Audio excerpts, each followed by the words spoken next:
Hello everybody, my name is Viera-ramos, and this is the second episode of Origin Stories. As you expected, we've gone on hiatus. It's been since January, since the first episode. We even did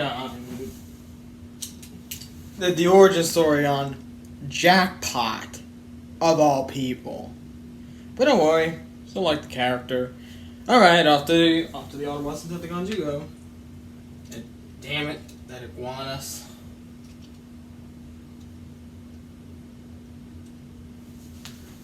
Now let's talk about the Hook 4. Not to be confused with Hook, the constructicon.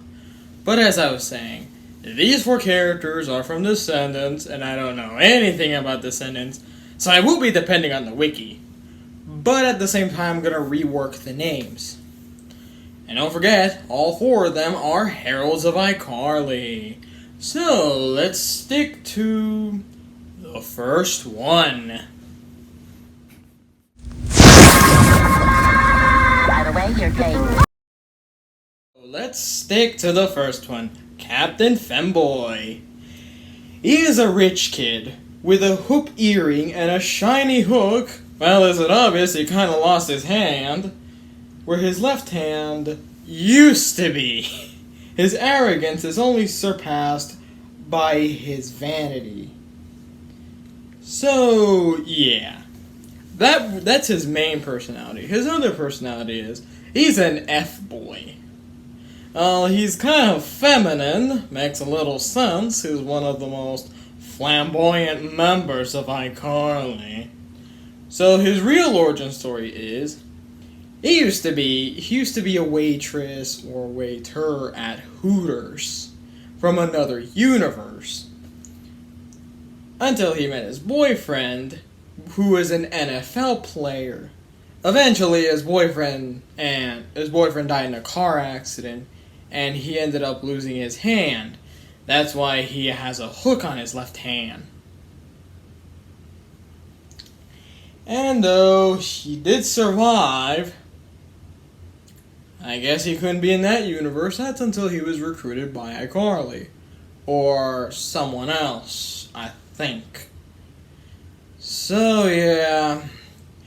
He's mainly known in the Humiliation Cinematic Universe as the weirdo in a pirate costume who wears makeup.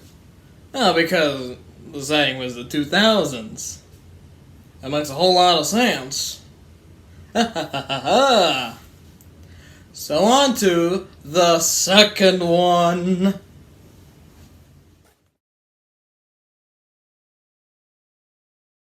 Now let's stick to another member of the Hook 4. Harry Hook. He is a prideful and sneaky and always ready to hook someone, especially Ben. I don't know who's Ben. Could be Ben 10.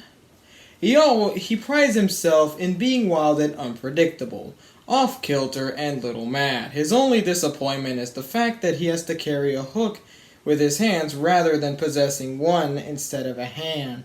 On his first appearance, it was clear that, unlike Uma, Harry is comfortable with the fact that, I think I'm gonna redact all this evidence, left the Isle for a better life in Auroradon, which never existed in the Humiliation Cinematic Universe, but did exist in icarly's dimension, though.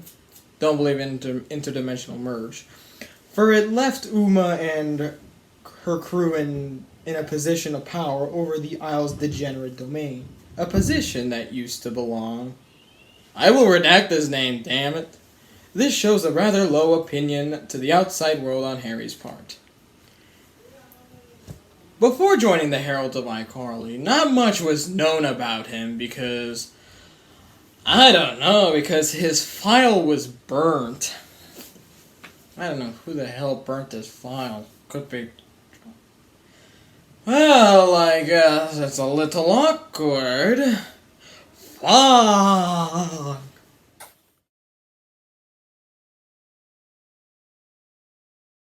Let's stick to Hazel Hook, which her personality is described as fierce and competitive. She refuses to back down from a challenge and won't let anyone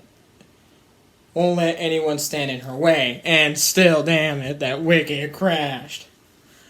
So basically, similar to Harry, her recruitment to iCarly was not really known. All we know is that she went missing, and she kind of harassed Rusty Pete one time. Poor Rusty Pete.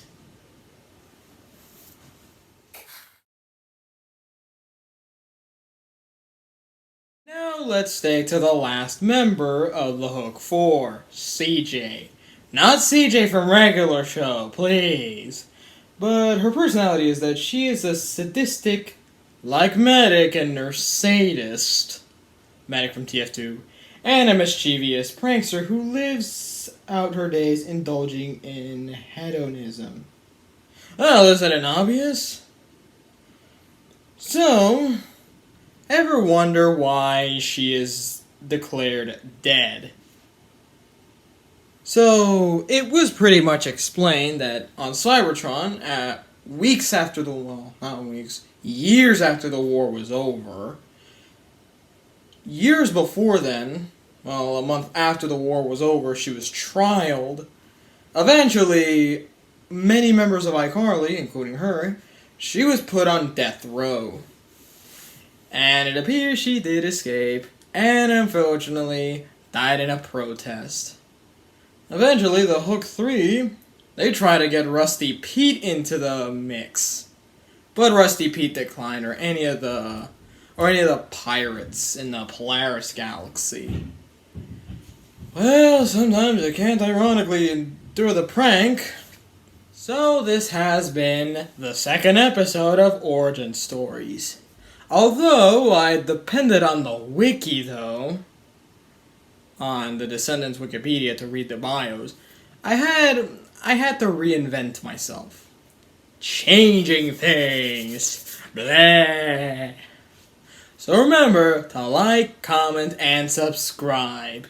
And remember, be king, be proud, palm in your face. Welcome to hell, motherfucker!